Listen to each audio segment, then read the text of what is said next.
முன்னாள் அமைச்சர் பேசுற மாதிரி பேசாரு. ஏதாவது ஒரு மரியாதை பேசிருக்கா? அண்ணா திமுக நல்ல பேர் வாங்கி கொடுத்து வச்சிருப்பாங்க. அம்மா அசிங்கப்படுத்திட்டு இருக்காங்க.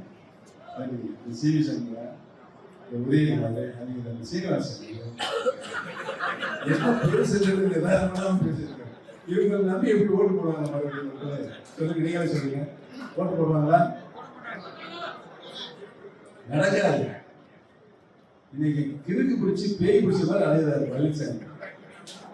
கிறுக்கு பிடிச்சி பேய் பிடிச்ச மாதிரி அங்கே இங்கே பார்த்து என்ன ஏதாவது போய் விஜய் கடவுள் தட்டு முடியாது போயாரு.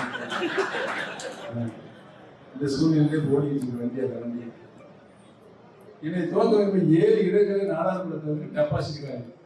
என்னை ஏற்று உட்பட 14 இடங்களில் 3வது போயிருக்காங்க. அப்ப இந்த நாடாளுமன்ற தேர்தல் கன்னியாகுமரியில் சட்டமன்ற தேர்தல் 3 லட்சம் ஓட்டு இருக்காங்க. எவ்வளவு போட்டுவாங்க? அது 2,500